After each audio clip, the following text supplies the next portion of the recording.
And one suggestion that I would give is if you're at a restaurant, like a Mexican restaurant or something, and you see a word, just point to the menu. Don't like. Just take a picture. Sorry.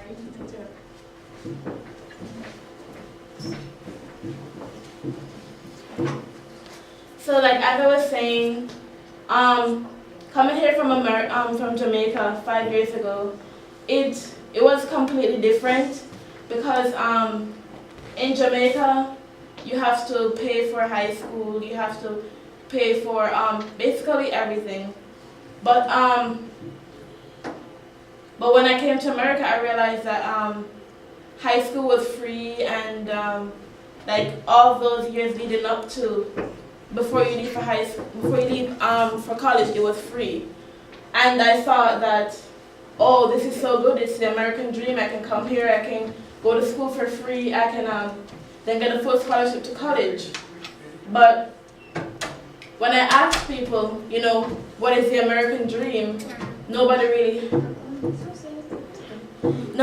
has an answer for that. And I think to myself, well, I left my country behind to come here, so why am I here?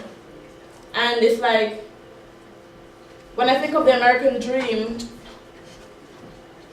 well, I thought that it was so cliche. They say you come here, you get offered all these opportunities, and then you become successful.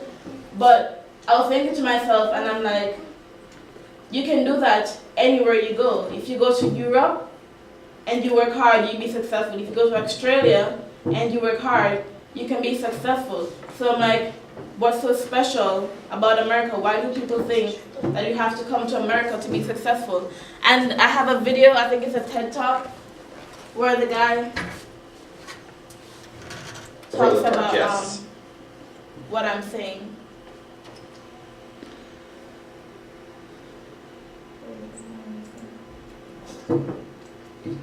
Yeah. So basically the whole idea of the American dream is you come here and you get rich. And that's not the case. That's not what I believe, because I feel like the American dream is something that you have to define for yourself. Everyone doesn't want to get rich. Everyone doesn't want the white picket fence with your partner and 2 kids, with the van that you carry your kids in. And I feel like that's what it was advertised as, that people come to America and you do a little work and then you achieve all these things. But that's not always the case. You can do that anywhere in the world, not just in America.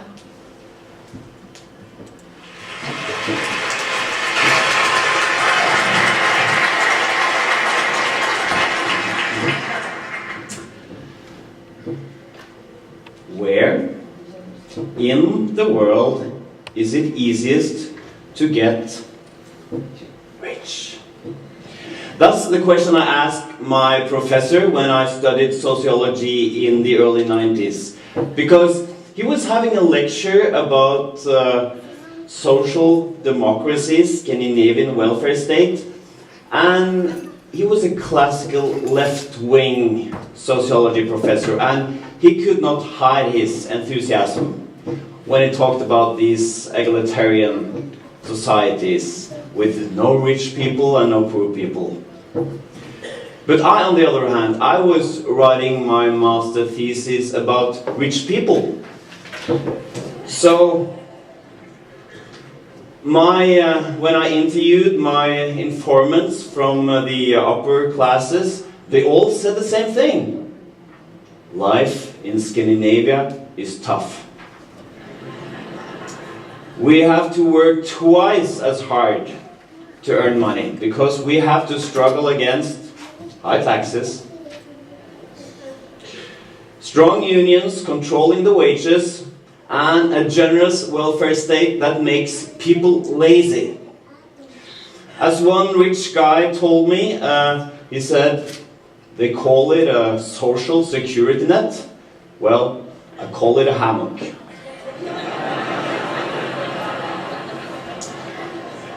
And as every aspiring social scientist, I had starting to go native. I started to feel sympathy for these rich people. And that's why I raised my hand and asked my professor, well, what if you don't care so much about equality? What if your dream is to become rich? Where in the world should I have been born to become really rich? I still remember the puzzled look on my professor's face. But he answered the best he could. Something like, well, if that's your goal in life, you should probably have been born in a society with free markets, low taxes, and minimal government intervention. And he added, if you want to become rich, you should probably not study sociology.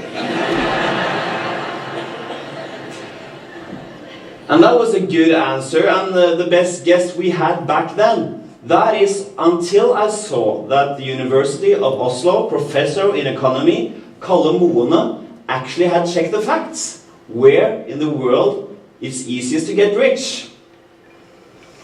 And before I share with you where you should go to earn money, we have to define rich.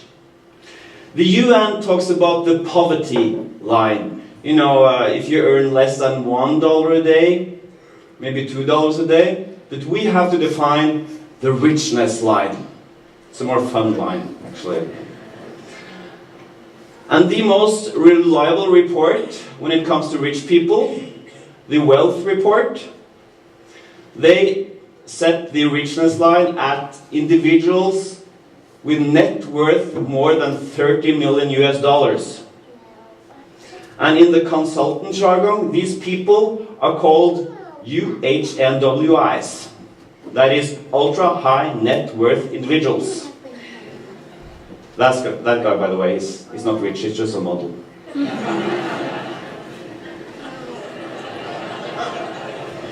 Actually, on the lower part of the model. Alright. And I saved some money by keeping the watermark there as well. Smart. So, according to the Wealth Report, there are more than 170,000 UHNWIs in the world.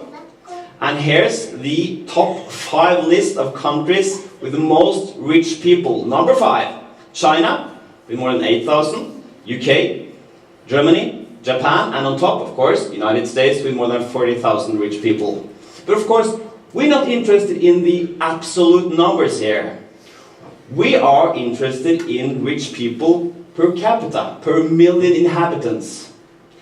And if we leave out the pure tax havens, like Cyprus and Switzerland, Hong Kong, Singapore, Monaco, who have an artificially huge share of rich people, it turns out that we have on number 5 Denmark with 179 rich people per million inhabitants, Canada, New Zealand, Sweden, and on top Norway. But where's the US? On place 13. So what happened to my old professors, social democracies? There are no rich people there. But okay, $30 million, that's just pocket money in a country like the US, where people can get insanely rich. Look at the watermark. So let's rise the richness line up from $30 million up to $1 billion. And the most reliable source here is the Forbes billionaires list. And according to the Forbes, if you look at billionaires per million inhabitants, on number 5 Germany, 1.2 million billionaires. No, 1.2 billionaires per million inhabitants. United States 1.7, Norway 2, Sweden, and on top Iceland with 3.1. With a single billionaire, Thor Bjørgolfsson.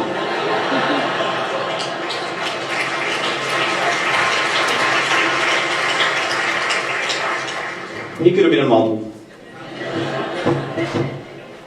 So, but the point is, United States 1.7, Scandinavia taken as a whole 2.1, and the big mystery is, how can this be? How can Bernie Sanders' dream societies, these socialist paradises, be such a breeding place for rich people? That's a mystery. And there are two reasons. Reason number one is free education. Social democracies give free higher education to everybody, and cheap student loans and grants, and that enables more people to use their talents and earn money. We can see this in the social mobility numbers. Imagine all fathers in a society, and we divide them into 5 groups based on income, from the bottom fifth up to the top fifth. And then we look at their sons, and then divide their income into 5 steps. And we see how many sons of the fathers from the bottom income end up on top. How many sons goes from rags to riches.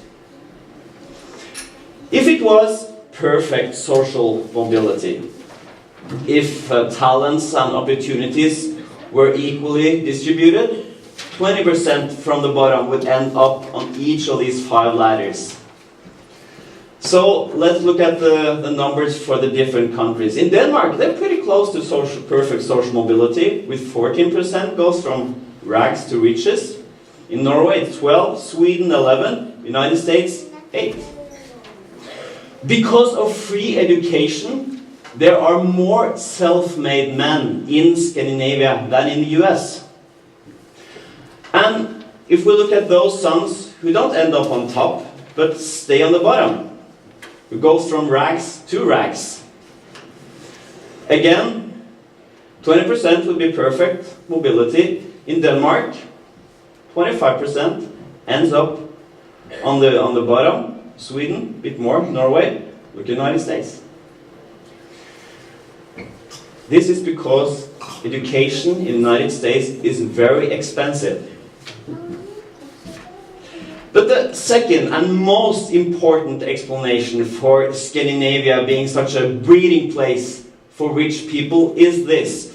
Have you ever noticed, if you've been to the United States, when you drive around and you drive through a toll plaza, there's actually people sitting there taking your money.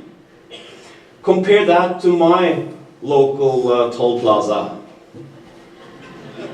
Just a sign with some gizmo attached to it. And when you go to a supermarket in the United States, there are actually people there helping to pack your things into your bags. It's very friendly and convenient compared to my local grocery store. It's like this. There's nobody there.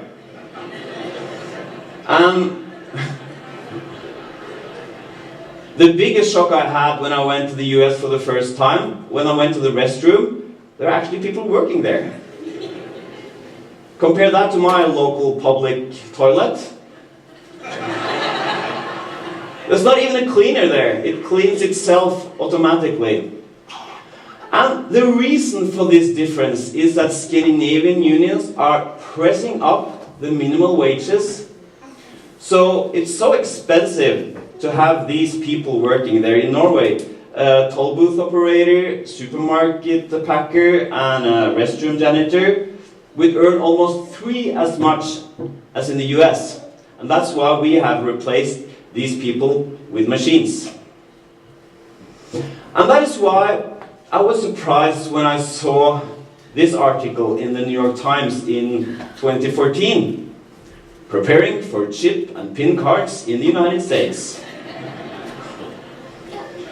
Because in the United States, people are still using paper checks as a method of payment, while Scandinavian banks have made us start using chip and PIN cards long ago. Because the minimum wages here are so high, so Scandinavian banks can't afford having people manually controlling the checks. So Scandinavian companies because of the unions pressing up the wages, they have to downsize and introduce new technology, or else they will go broke. And new technology increases the productivity in a society, which in the long run also increases profit. And on the upper end of the wage ladder, in the name of solidarity, Scandinavian unions hold back the highest salaries of the skilled workers. So, for example, a Norwegian senior engineer, it's my uncle, by the way. That's why there's no watermark there. Actually, he would look cooler with a watermark, but he earns on average per year $76,000, while his American colleague earns more than $100,000.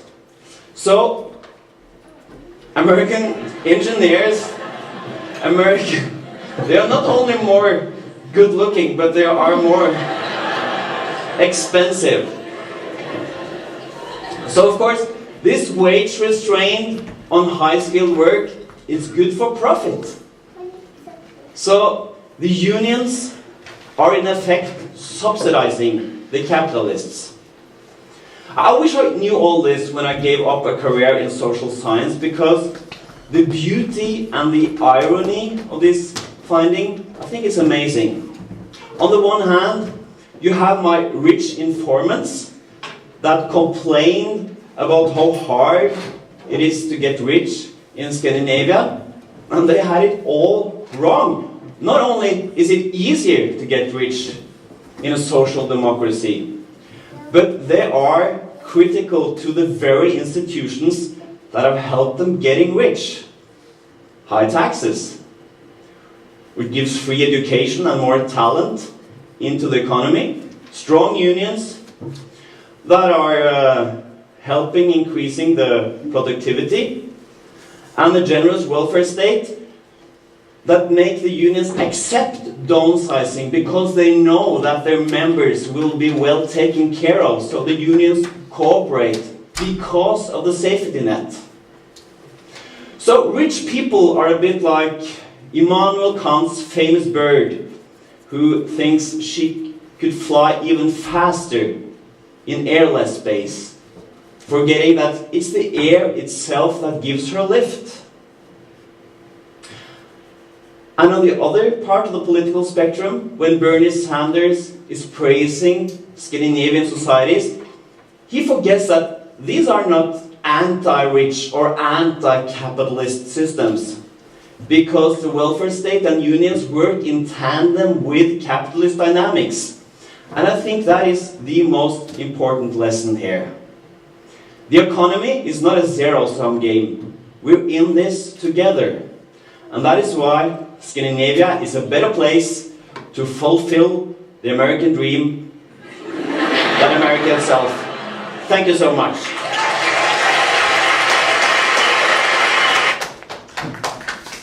So what that basically was saying is that people think that, you know, you come to America, you get rich, and it's like they disregard everywhere else in the world. And as you can see, America isn't the #1 place to get rich. You can go to Scandinavia to get rich, or you know, whatever, Norway, Iceland. And that's why I say that the American dream is a myth, because so it's been cultured into our society that you have to come to America if you want to be successful, and that's not the case. Now, as I said in the beginning, some people just came in. I did have a fun presentation, but the district blocked my video, so I literally had half an hour to put this together. But for the people who just came in, my name is Jordan Campbell, and I graduated here. I graduated from here in 2017, last year, and I got a full scholarship to Lincoln University, and I took a year off to join the Army National Guard as a combat engineer. And I also wrote a book last year. I'm going to put it up. Oh, I'm 18 years old.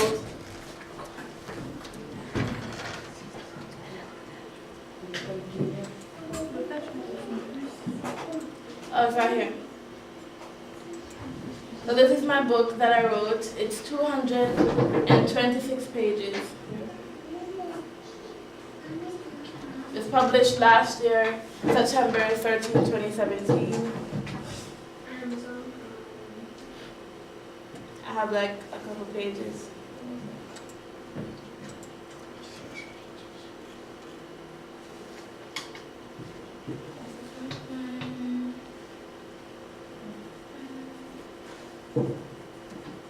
That's a quote. And then the story begins. Does anyone have any questions about like how I got here, why I came here, and the book? The book is about it's about two characters that I created. Their names are Starla and Stephanie, I believe, and it's basically about life, love, and politics. And I think it's really good. I've given it to my mentor, who's a judge at Montgomery County Courthouse. She said it's good, and I've also sent a link to a dean from Princeton, and I think he was impressed. So I think it's a good book. I mean, I'm still working on it because, I mean, it's finished, but I would like to make a new edition so that I can make it more publicized. But does anyone have any questions? So you said that the American dream is a myth. So when you came here, what was your idea of the American dream?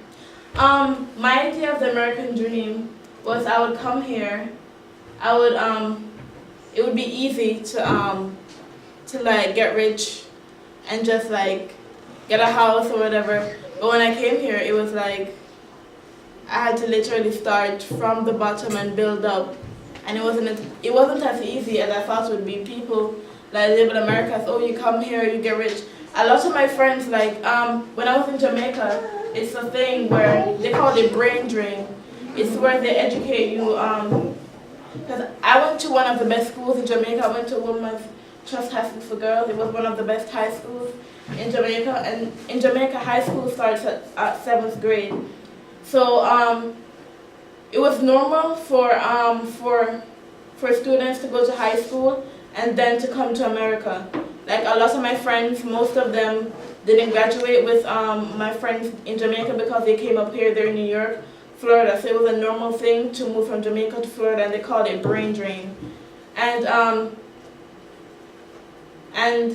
when I was in Jamaica, and I would meet, because in Jamaica it's mostly black people. We have everything. We have Chinese, we have Indians, we have everything, but it is mostly black people. So when, tourists come, we would get excited. It's like, oh, it's a white person. And I like seeing white people because I didn't see it often. And, they were mostly nice. They were always nice. We were nice to tourists because, it was a rare sight to see a white person. So I would always like to see white people. And when I got here, somebody asked me what was I excited about. I was like, I'm excited to see white people. And it was weird when I came here. But in Jamaica, the difference is in Jamaica, we don't have snow. And when I came here, I was like touching the ground. I was like, oh, it's ice. And it was just, yeah. But as I was saying, when students come to America, when Jamaicans come to America, they expect you to be successful because in Jamaica it's so hard. Because like I said before, you have to pay for school. My school fee every year from 7th grade, and then you go to school. In Jamaica, they have like a 13th grade, and every year I had to pay like $25,000 for high school. You had to buy your textbooks. You couldn't take textbooks from the library. You had to buy your own pencil. You couldn't print at the library. You had to pay to print. So it's like we didn't take school as a joke. When you go to school, that's your parents' money. You couldn't waste that. It's like if you're gonna waste some money, you stay home. So it was like a really serious thing. So when I came to America and I see these people skipping classes, they even got free food, and I was like, in Jamaica, you don't get free food. It's like you come to school, if you don't have the money, you go home hungry. And I came to America and I see people skipping classes, not coming to school, and I was so frustrated. I was like, you have no idea what you have, and you're wasting it. So that was one of the things that I saw when I came here. And I came here from Jamaica with a hard work ethic because I went to one of the best high schools. So I was like on the go. I was like, all right, I'm gonna come here. I'm gonna go to Harvard. I'm gonna like go do this and that. I thought, but when I was in Jamaica, the only colleges I knew in America were Harvard, St. Joe's, John Hopkins. I only knew like that's all they talked about in Jamaica until I came here and I was like, oh, there's so many schools. But like when I was in Jamaica, that's all I knew. All I knew was Harvard, St. Joe's, John Hopkins, all those schools. I didn't know about community college. I didn't even think about that until I got here and I was like, oh, well, I don't have to go all the way to Massachusetts or all over the place. I can just go to a college or whatever. So it's really different. And sometimes I get angry when I see people here wasting their opportunities. So. What are you planning on studying? Oh, right now I'm gonna be majoring in history and philosophy with a minor in economics at Lincoln, and then I'm gonna get my master's in public affairs from Princeton, and then I want to go to Yale Law School. Oh, that's wonderful. Oh yeah, and I'm also in the military, so I'm gonna be a paralegal in the military, but that's the reserve portion. Oh, that's very cool. Yeah.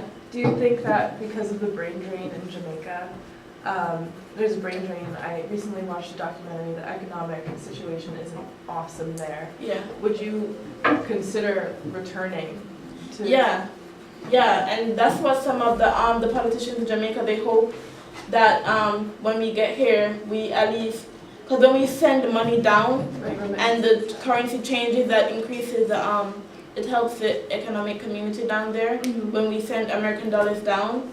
And also, yeah, I would like to go back. There's actually an organization called Challenge to Grow Outreach. My friend, she started it. And she goes back every year and she gives school books and school bags to students who doesn't have any because their parents can't pay for it. Did I answer your question? I think I don't know. Yeah. I also want to know, like, so you said that people come to Florida and like New York. So how did you get to Norristown? My grandmother lived in Plymouth Meeting. I was actually supposed to go to Plymouth Meeting, but we couldn't find an apartment there. So that's why I live on like the border, like literally if you cross the road it's Plymouth Meeting. So it was like an accident that I ended up in Norristown, and I'm happy that I did. So it's called that my grandma, she lived in Plymouth. I know that being in the military can give you educational opportunities that you wouldn't get. I am friends with this girl named Zaria this year, who also, she came here from Jamaica as well, and she wanted to go to UPenn. That was her dream school, but she applied as like an international student because she doesn't have her green card, and she didn't get in because they don't give money to international students. So has coming from Jamaica limited your opportunities for higher education? Oh, see, that's the thing. One thing I don't like is when like students come here without their green card. Cause with my green card, I could get FAFSA and stuff like that. Okay. When you get your green card, you're basically a U.S. citizen, but you just can't vote. So I really don't like when families bring their kids over here it's different. It's different. Every situation is different. Some people are fleeing political violence. Some people are fleeing other things. Yeah. Stuff like that. I mean, there's different reasons why people come here, and I don't judge anyone. But I just get sad because I know Zaria. She's very educated. She's very smart. She lived where I live, and our schools were actually competing against each other. I know what school she went to. We were like competing against each other. So she went to a very good school, and we had classes together. She's very well educated, and I'm so sorry that she doesn't have a green card. But it does. My green card, it took 10 years. Yeah, she's supposed to get hers like next month. Oh wow, that's crazy. Yeah, but a green card is. That's why people are like, oh, why do people come here illegally? It's hard to get a green card. I had to, because I wasn't feeling anything. It was literally, I just wanted to come here to go to college.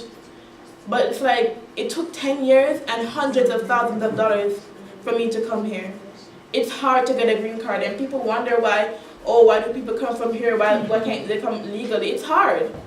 Like, we tried, the first time it took 6 years, and they said that we have to have a certain amount of certain amount of people here who's making enough money because they don't want you to come here and feed off the government. So it's like if you don't have anybody over here from the start, you're already set back. Because I have family here who was like, yeah, we'll take you in and stuff like that. You literally have to give them everything. You have to give them your bank account, they check your bank account. You have to have a certain amount of money to come here. You have to. It's so much. It's a long, tedious task. And if someone is feeling political violence, they don't have time to do that. Because I wasn't feeling anything. But if I was, I would. I don't know. It's hard getting a green card. It's hard coming here legally. Besides those struggles, is there a way that your experience migrating was empowering, coming from Jamaica? Like, in what ways were they? What factors would you say? How is it empowering to come here? I felt empowered because it's not easy leaving a whole country behind. Because before I got here, I only came here twice, and that was when I was like a little girl. So I was literally leaving everything behind for something that I didn't know. So I thought that took a lot of strength. And when I came here, it was just so weird. I came here like 2 days before school started. I had no time to assimilate into society. I had to go straight to school. And How was that for you? The first time I came to Norristown, I luckily had my sister, so I wasn't alone. And I went into the lunchroom, and we brought lunch from home because we didn't know that we could get food from the cafeteria. So we would bring lunch from home until somebody said that you could get food from the cafeteria, and we didn't know where to sit, so we'd end up, and the bell thing was confusing us, and we didn't want to be late to class. So my sister and I, we would actually go to our class and then go around the corner to the bathroom and eat in the bathroom so we wouldn't be late to class. So it was like a crazy trying to adjust to the society, and I'm so happy that I had my sister because I had no idea what I would have done. I remember when Jerome first came to our school, and I was in 8th grade, and we had student council was a really big thing in 8th grade. It's not as big as the thing here in the high school, but it definitely was in middle school. And I remember nobody knew him, and he was immediately running for student council, and he really was one to take advantage of the different opportunities around him. And I know that when I met you, you were taking 2 math classes, not so you could catch up to the people in your grade, but so you could be ahead of them.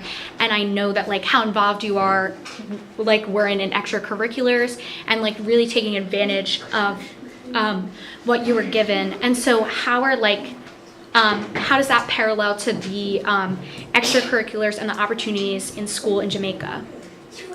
Oh, in Jamaica. That's interesting because the reason why I came up here and I was so involved is because in Jamaica it was a requirement for you to graduate to have an extracurricular activity. So that's another surprise because when I was in Jamaica, they were like, if you don't get involved, you're not gonna graduate. If you don't know the language, you're not gonna graduate. So Spanish and French, they weren't electives. You had to take them and you had to pass them. You had to join at least 2 activities and you had to be an active member. My school, they don't let you leave until you're well-rounded. We had sewing classes that were mandatory, cooking classes that were mandatory, so many things that were mandatory that are not here. So coming from that to here, I was like, all right, what can I join? I'm just gonna pack my plate because that's what I was used to. So like I said, I had that work ethic from Jamaica coming in here, and I came here 2 days before school started. So all I wanted to do was, what can I get into? What can I get into? I was used to packing my plate because it was required when I was back home. Okay, so you said that you're, and when we were talking about Zara and stuff, you were talking about how the American dream for you was you come here, you work hard, you get rich. I think and this is from my very westernized, raised here position, that the American dream for in my mind is that you can come here and you have opportunities, and I really understand that the wealth distribution here is awful, and that you really have to work hard to do anything, and if you're born poor, you stay poor, and it's really hard to get out of that. But there are opportunities how you had to pay for school, and here you can get school and get lunch, which like in my mind, it's not like an opportunity. It's just like a right to have those things. So do you think that the American dream for people, for like other people that come here, is also like you work hard and you get rich, or that like you can have like you will have a better life here? Yeah, I think it's both. I think when my mom, because my mom, she was in like a high position. She worked at the University Hospital of the West Indies, which is like there were only two main colleges in Jamaica, and my mom was the head of the public health system for public health center for one of them. So she was in a good job. She was you know, she had her pension. They were paying for her school and everything, and she was in the middle of getting her PhD when we got through for the green card. And when you get that letter that you got the green card, you have to go. But if you stay, you lose it. And we've been working for this for 10 years. And my mom was in the middle of getting her PhD and she left. And she, you know, I think she too thought that, you know, you come here and it's just automatically better. And she was surprised. She was like, oh, when you guys leave school, I'm just gonna go back because it's not what I thought it would be. Because she was way better off in Jamaica. You know, she wasn't worried about anything. And that's why I said I didn't really come here feeling anything. I was literally just, I wanted to go to the best colleges. So it's like, it's a lot of surprises. People, when you come, well, from immigrant communities, when you come here, it's not what you think, not what most people think. And some people, they come straight back home. Like I've seen people leave Jamaica and they just come back home. They said it was too hard and they couldn't take it and they had to leave. So it's like, it's different. I didn't come here expecting to get rich. I didn't expect to have opportunities because my aunt was a teacher and she was like, Jody, if you come here, I know you're smart. If you come here, I know you can get a scholarship to college. And I was like, all right, I'll come here and get a scholarship to college. So that was really why I came here. And yeah. If you had to go back and do it again, would you? Yeah, I would. I would do it again because in Jamaica you don't have scholarships. Mm-hmm. You either take a loan, you either take out a loan or you don't go to school. There are like limited scholarships, and medical school or stuff like that is like $1 million a year. Right. It was better. Yeah. Okay. What room or just? I'd like to make a comment. Down here. I'm across the border in 2000, and I'm still living in undocumented. Living in Montgomery County 18 years ago.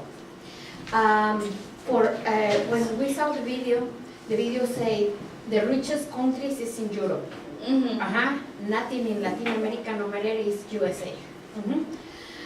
What is the difference between Jamaica and Latin America, if you have some kind of knowledge about that?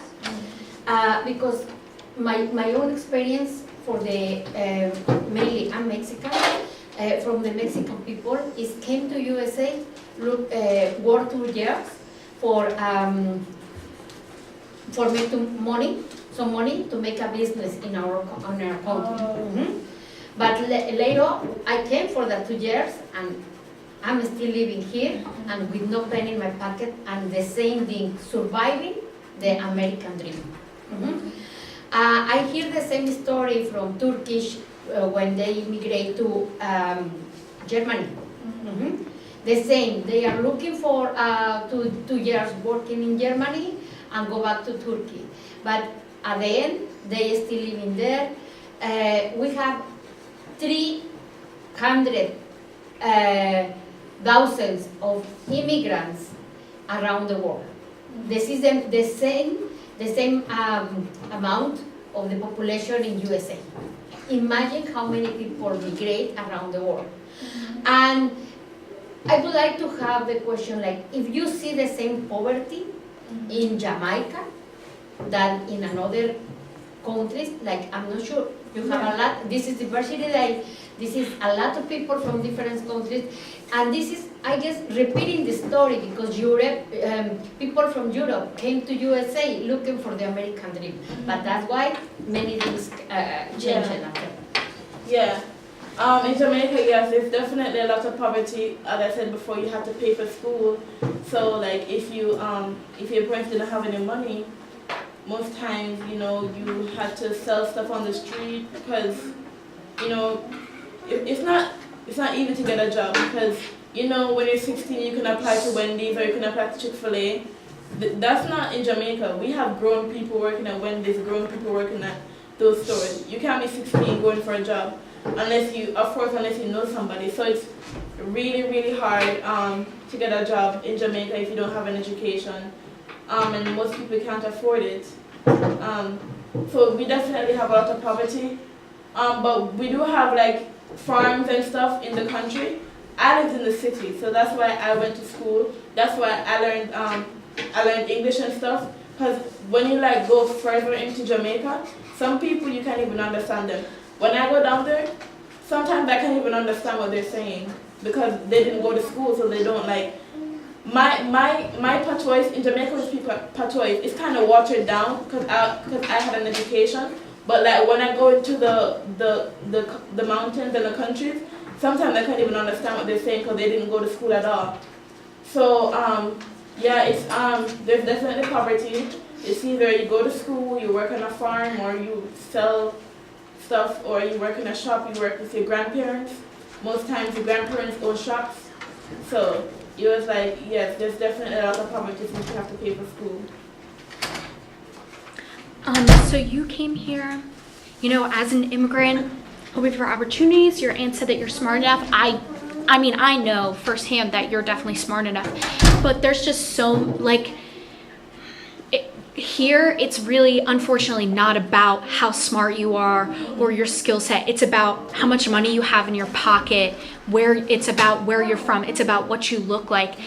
So even with your hard work ethic and your knowledge and stuff, how has being an immigrant held you back from those opportunities?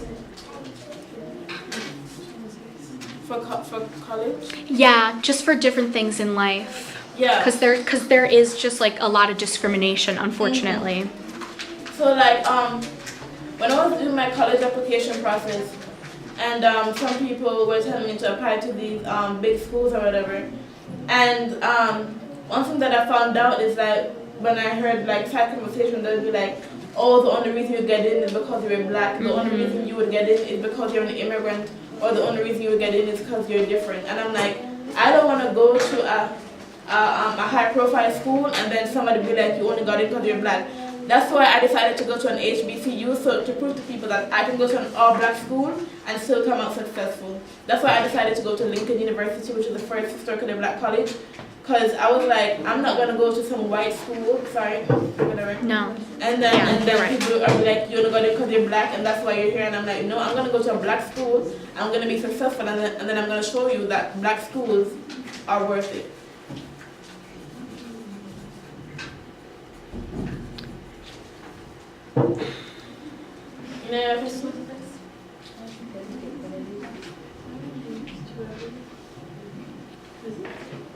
So why didn't you apply for big school like in Harvard? Why didn't I? Yeah. That reason. Yeah. I mean, I did apply to one because it was service oriented, but then I didn't bother. Do you think if you applied there, you would have been accepted? Yeah, I do think so. I have a strong feeling that I would be, but I wasn't planning on it. I didn't really take AP classes or anything. I mean, I'm a strong writer, and that's what got me to the door at Princeton. But at the end of the day, I'm just like, when I went there and I talked to some of the students, they were like, yeah, there's so many fake people here, and I'm like,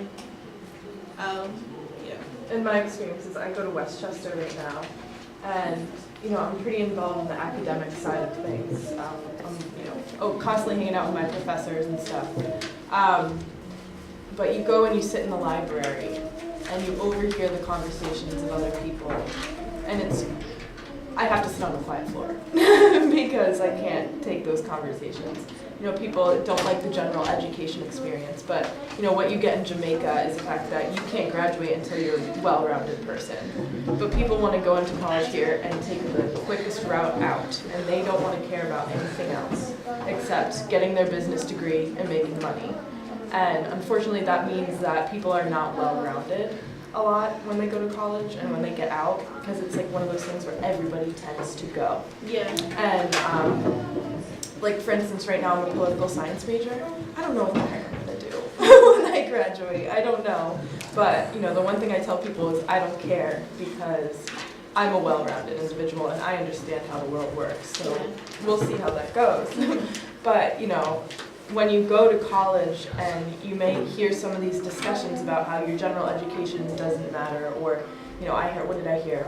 Why am I learning Spanish? You know, it doesn't really matter anyway. You know, and stuff like that. You know, what would your response to that be? I mean, look at colleges now, they're like literally recruiting immigrants, and Yeah, it's right. literally what I told you. We're well-rounded, we know, we have experiences, we know what's going on. And people are wondering, well, I have this, why doesn't want an immigrant? And it's like, we have all the tools. We know what it's like to work hard. Yeah. We're not fed with silver spoons or whatever. We work hard, and Because you had to, you were raised Yeah. in a society where you had to Yeah. work harder, that's it. End of that's story. why when I came here, I was like in everything, and people were like, "Oh, you do too much," and I'm like, "Yeah, go back home and go see if I do too much." Yeah, right. Did you take any AP classes? I don't think so. So it's kind of like my experience. So you and I kind of have the same story. Because I came this year, I'm from a French-speaking country in Africa, and when I came here, I felt like the American dream was all about like getting money, rich. You know, like me in my country, it's kind of like yours. You don't have to go to public school. Like education is not free for nothing. My parents had to work hard for everything. So this is my first year in high school in the United States, like the first time. So I came here and saw that we just have 8 classes, and I used to take more than 11 classes. I took So that- 13 classes. So when I that was in Jamaica. So I was like a little bit frustrated because Yeah. I used to take like more than 11 I know, classes. right? So I came here, I saw people were like failing in those classes, and I'm like, why? Like, like what's the reason? When I say like I'm in chemistry, I'm in physics, I'm in math at the same, like in the same year, they'll be like surprised.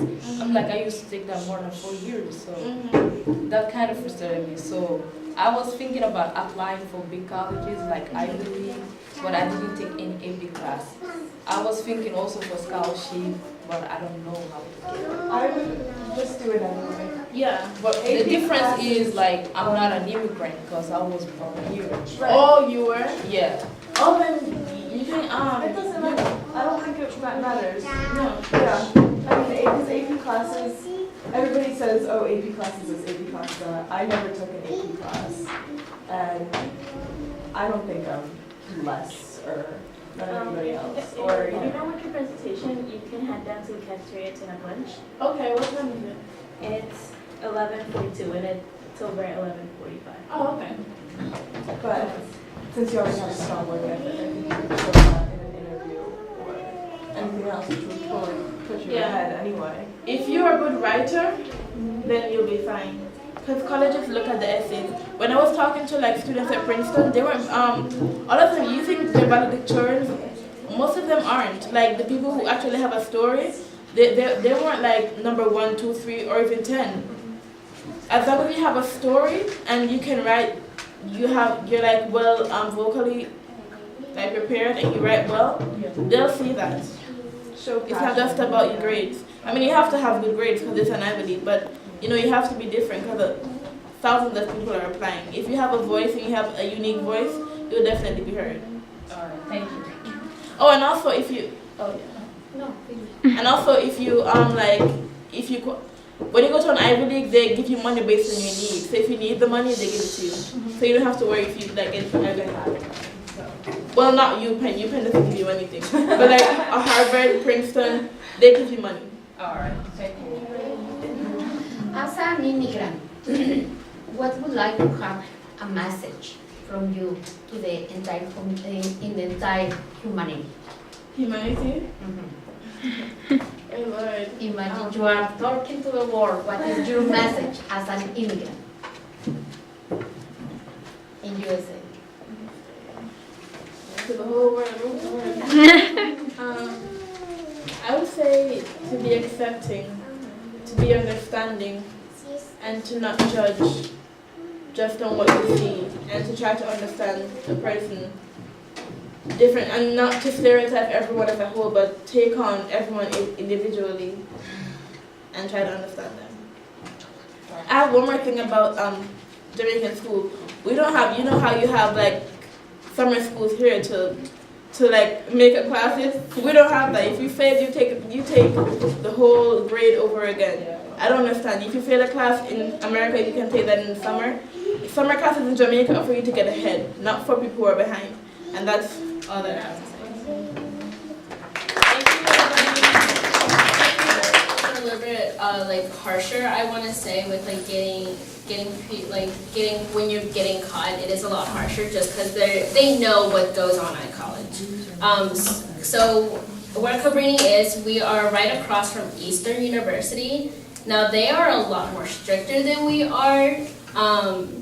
My friend always tells me like the stories of like what happens. Like if your music is too loud, they'll give you a $50 fine on the spot, and I'm just like, that's crazy. Like I can't listen to music, like no. But some schools are a little bit more like lenient, kind of like Cabrini is, and then some other schools are a lot more harsher, kind of depending on their atmosphere and their rules, which they usually go about once you first move in. And each year. Because I know at like Westchester, I know someone like, he had his like music too loud, he had like a couple friends in his like dorm, and they like on the spot, they didn't give him a fine or anything, but he had to do like a couple hours of community service around the college.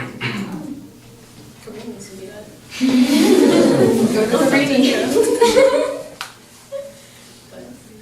Yeah, so a lot of schools are going to be different, especially if they're, because Cabrini is a Catholic institute, Eastern is a Christian institute, and then there's private schools, public schools, kind of like different, and especially on how like authority and like lenient and stuff is kind of different in each one.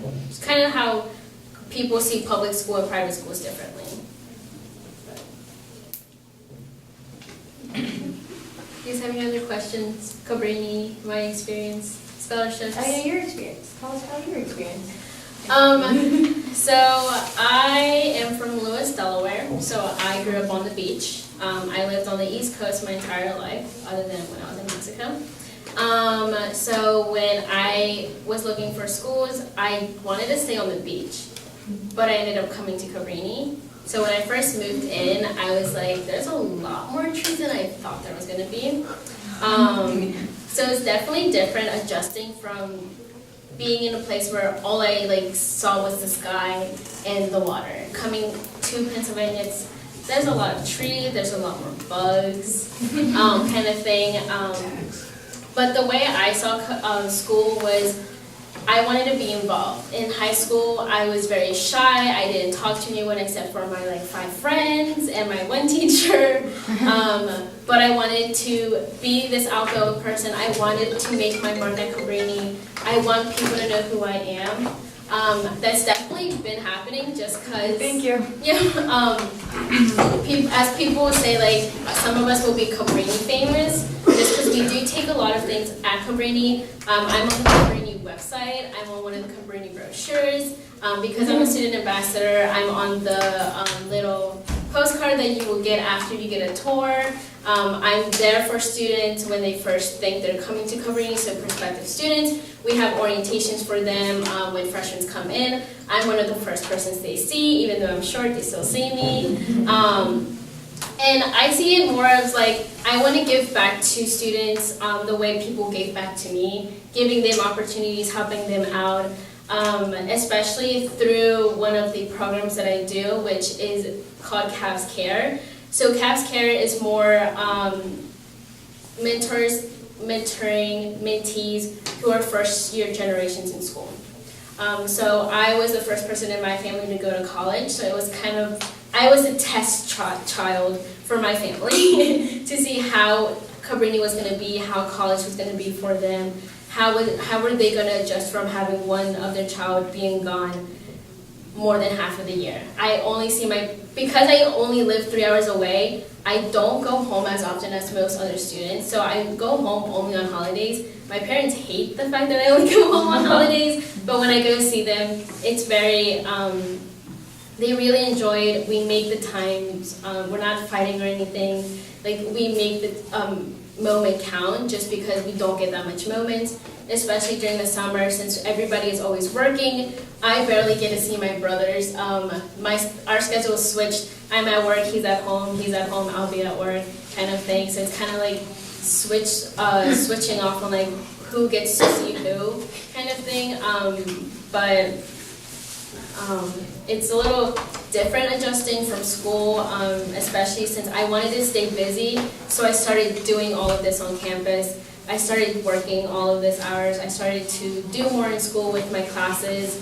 I volunteer so much time. And my roommate's always like, you need to stop volunteering, okay? You're gonna like drown yourself in volunteers. And I'm like, I know, but like I just want to give back to the community. Like this opportunity for Cabrini was through our Center of Immigration. So we actually got a grant to come out and talk to students about school as well as talk to the Norristown area about financial literacy. And I volunteered. One of my professors actually recommended me for it, and then I was like, yep, I'm all for it, let's do it.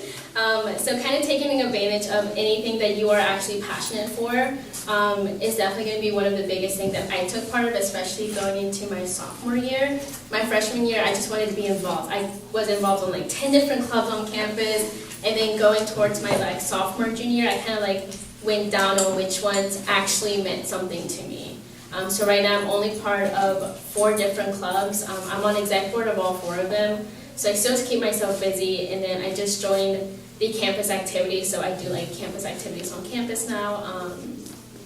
But kind of making college your own, doing what you want to do, don't get pressured into doing anything you don't want to do. It's your life, your experience, don't let anybody else tell you what you can and can't do, kind of thing. But yeah, that was my experience for college. Do you guys have any other questions?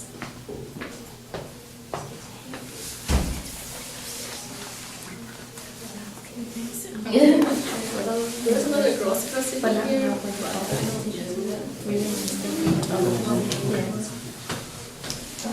No, you're good.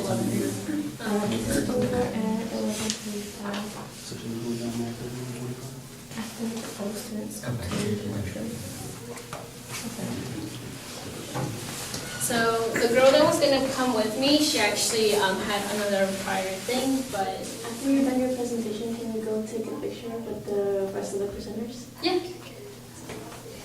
But yeah, I'm pretty much done. Do you guys have any other questions for me? So, what would you like recommend to start looking at colleges? So I actually would recommend to start at like sophomore year, just because there's over like 20,000 colleges and universities. Narrowing it down to what exactly you want to do, the kind of area you want, if you want a rural, if you want urban, the kind of setting, and then class sizes. It can be a lot of research. That's why I was kind of glad I was in this program that took out 1 hour of my day in high school to start doing all this research. So kind of starting off early and then being able to section off which ones exactly you want to go to, so then you can start planning to go and tour the schools, talk to the admissions, get to know the campus, and asking them all of the hard questions. Kind of like I get when I give tours. Like, okay. So, my friend just told me that this is over at 11:45, and then you guys can go downstairs and take a group picture with the rest of the presenters. So this is about like 5 minutes. Can I have people fill out this survey real quick? We have to do it for my presentation. So it is in Spanish, but it just asks, the first one is just if you're female, male, or LGBTQ. And then the second one just says if the topic we talked about is interesting. And then it asks you what part of Mexico you're from, but if you're not from Mexico, you can just put in Norristown, and then just put where the date was, and then the date. Don't put your names either, we don't. I've been a table with people's names.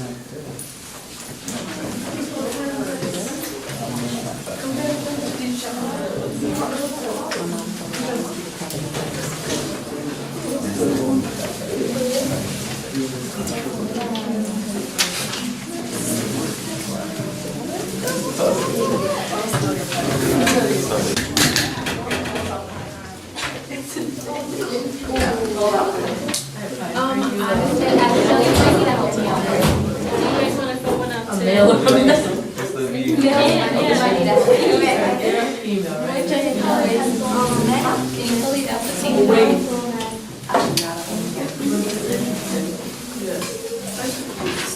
Where are you from?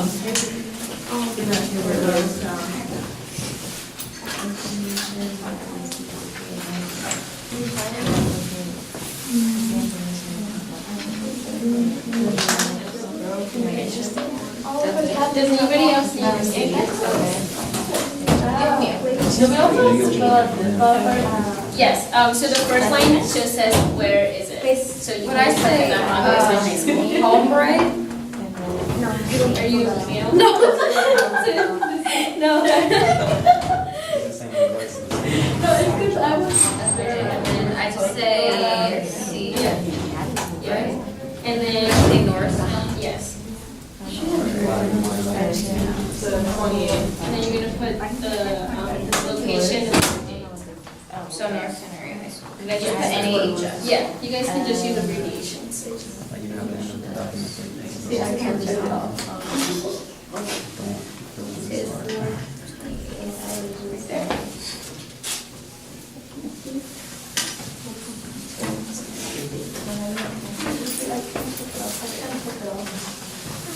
And then for those who came in, what year are you guys? Juniors. Do you guys know where you guys want to go to, or you guys already looking? I wanted to go to Temple to start like studying like pre-vet. But that gets too complicated. My backup's always gonna be like pre-med and stuff like to be up here. Like she said, or Carla, the girl that was here, that she left her sister, or like medics, like nurse practitioner. I got that idea from my cousin. Okay, she's a nurse practitioner. She said how like it's like a doctor's assistant, but it's like not really a doctor. Right. She like told me how she had to sew like someone's vagina. So My friend posted a video of a home birth. I'm not giving you. I think she does that. Oh, you have to sew the girl's vagina. What's your folder? I was. Wait, Jessica. So I wanted some. Are we supposed to be But done? I transferred Well, to did y'all finish? Penn Vet. Oh, yeah, y'all can go to the cafeteria. But, AJ said to me downstairs from the choices. It's gonna be like really hard. I don't know, she just My told me to tell her what friend, we're Amy, she's in school for Hey, veterinary. Adriana? Yeah. But she's like ready for a bio, and then she's going ready to. Thank you. Oh, they were like. Where's my original group They at? wanted I'm right to here. go, to Dusty. Cause I know like, for example, I've been getting like Oh, behind the camera, we're good. invitations to like summer programs and things like that.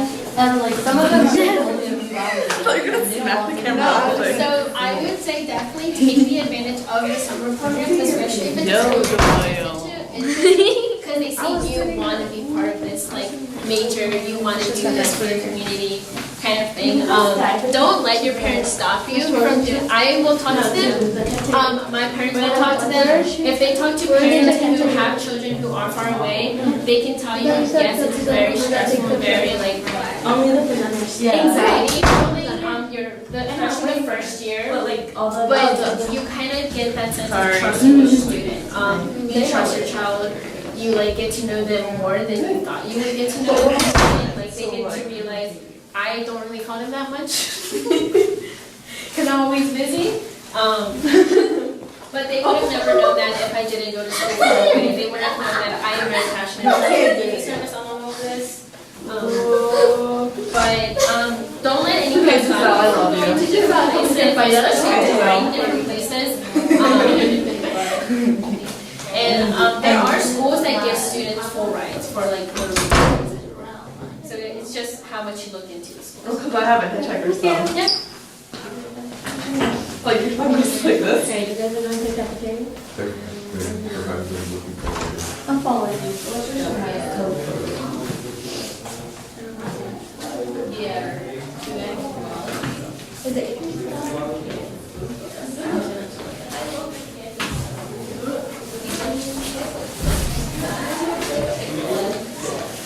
¿Mande? Me llamo Atsiri, pero en inglés se dice Azuri. Me llamo Atsiri, pero en inglés se dice Azuri. Ajá.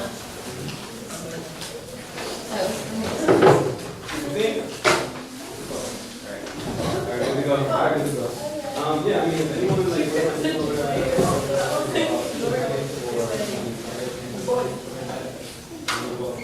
grab my email or whatever. Thank you. Nice Take meeting care, enjoy the rest of you. your day.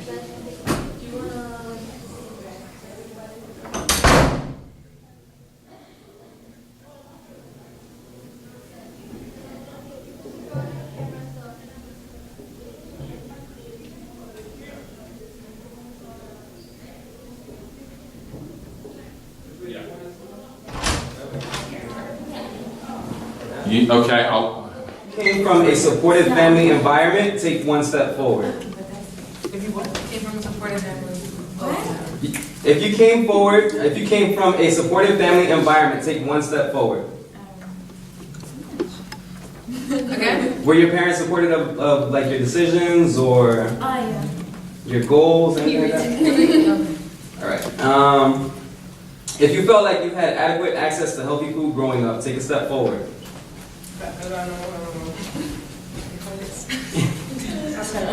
Frijoles? That's fine. That's protein.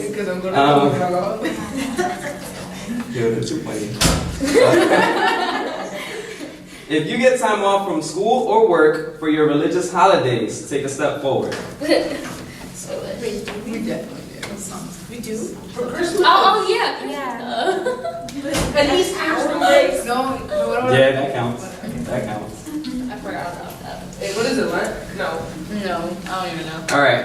If you've seen a doctor, whenever you feel, if you can see your doctor whenever you feel the need to, take a step forward.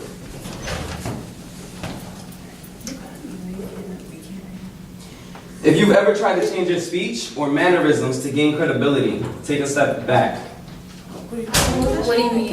If you feel like let's say you're having a conversation with someone, and you feel like you have to change your words Oh, or yeah, the I way you definitely talk, did that a like your accent, take a step back. If you can go anywhere in the country and easily find the kinds of hair products you need or cosmetics that match your skin color, take one step back. I'm sorry, take one step forward. I didn't go outside. If you or your parents have ever gone through a divorce, take one step back. Wait, like, no. Alex, go ahead. You can Wait, ask. like if they were married before and they got a divorce before they were with your parents now, like with your. So like just a divorce now, like with your mom. You can and count dad. that. Any divorce is acceptable. Is that step back? Yes. If you are reasonably sure you would be hired for a job based on your ability and qualifications, take a step forward.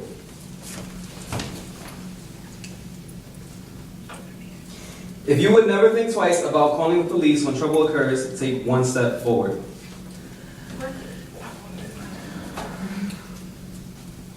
Now we're going to get into some deeper stuff. Oh. If you have ever been the only person of your race, gender, socioeconomic status, sexual orientation in a classroom or workplace setting, please take one step back.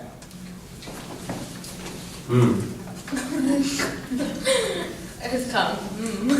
If your parents worked nights and weekends to support your family, take one step back.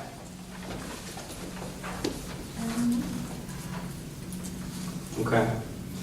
If you can show love or affection for your romantic partner in public without fear, ridicule, or violence, take one step forward. I can be your brother or your. Can be your brother or your sister or mother. Yeah. I mean, it's mainly geared towards like your significant other, like your boyfriend or girlfriend or what have you. But we can use that as another. If you were embarrassed about your clothes or house while growing up, take one step back. You were what? Embarrassed by your house or clothes, the way it either looked or If you have ever been diagnosed as having a physical or mental illness/disability, take one step back. So like if you broke a foot or something? No, like no, like if you have ADHD or were diagnosed with something, Like mental disease. Anemia or something? that could be one. You could use that. Oh. If you have ever been bullied or made fun of based on something you cannot change, take one step back. Yep, my toe.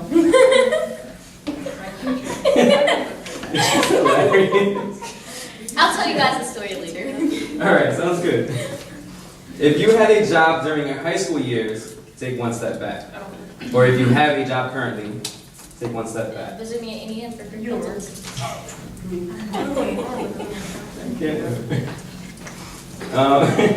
If you feel comfortable walking home alone at night, take one step forward.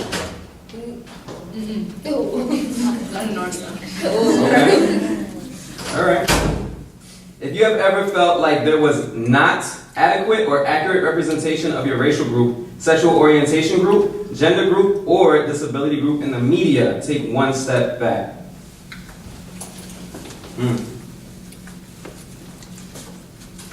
If you feel confident that your parents would be able to financially help or support you if you were going through a financial hardship, take a step forward.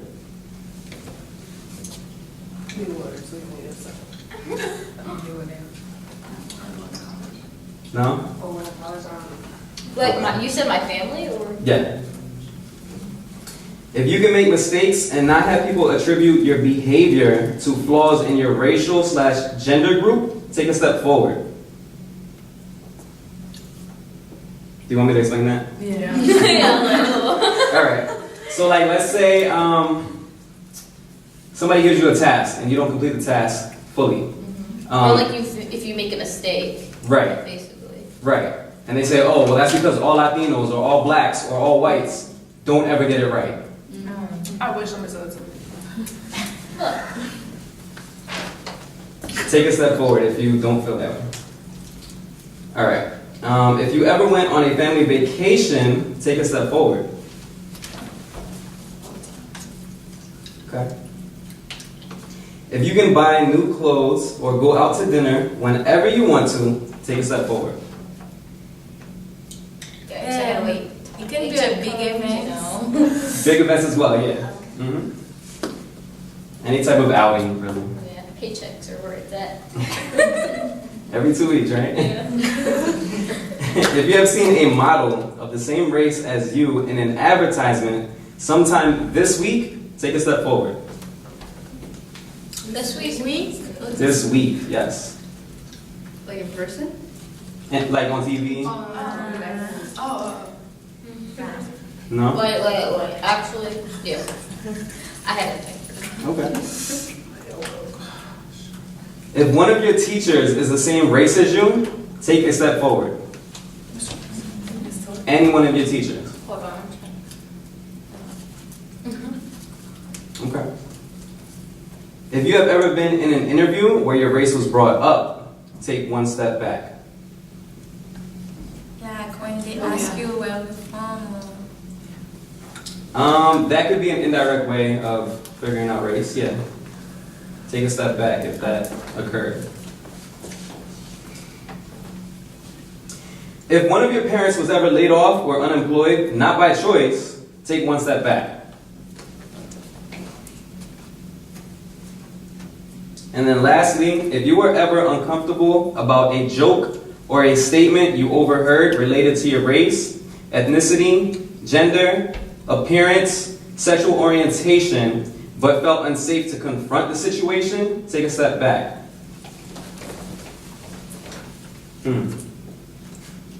Alright, so I want y'all to look around and see how far y'all come or how far y'all gone.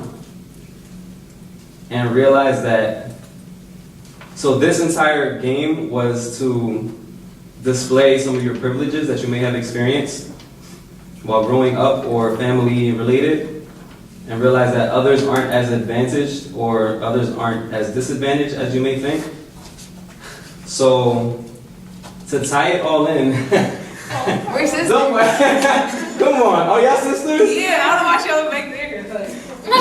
Like, he brought That's a lot, crazy. He would make me go back a lot because he was like, "What if they brought your race at work?" So then I had to go back and. Okay, We okay. live different lives. Clearly, y'all must be in different households. No, we live together, but. No, but basically, like, to tie it all in, Aglamo, the organization that I work for, we want to be the link that reconnects everybody again. Okay. Come on, come on, come on, come on, come on, come on, come on, come on, come on. I like on the side. We want to be that link that reconnects everybody, no matter how far back or how far forward you are. And we want to bring everyone to the same level playing field. So that way we're all in this together, all right? Because everyone basically is a puzzle to an entire piece of this world. So everyone has input, everyone is special, no one is meaningless, okay?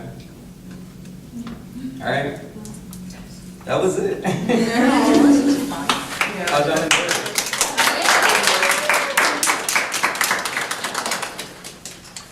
So yeah, I mean, we can go check out some other workshops if you want. I didn't mean to like make it, design it so that it took so long.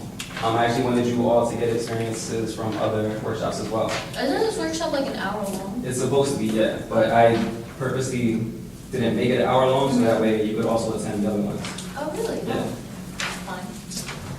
Well, what do you guys, in the comment, what other things you do? Because I know I have a friend who goes there, Mm-hmm. but she's not really explaining it well enough. No, yeah, it's kind of hard to explain because we do so much. I mean, me personally, I'm a teacher there, but I also do like 3 other roles. I'm an academic coach. I am a career advisor, and then I'm also starting to take like some responsibilities as well. But primarily, I focus on the education side. So after the kids get out of school, they come to Aglamo and we help them with their homework. If they're not proficient in English, like some of them don't speak a lick of English at all. So I'm pretty sure, you know, if your parents migrated from another country or their parents before them, they had a similar issue that they faced where they couldn't speak English, so they had to get adjusted to the community.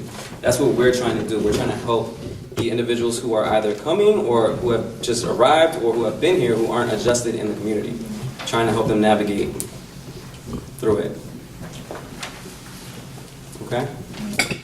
All right, so where do y'all want to go? What's the next workshop? I think Cabrini has like financial.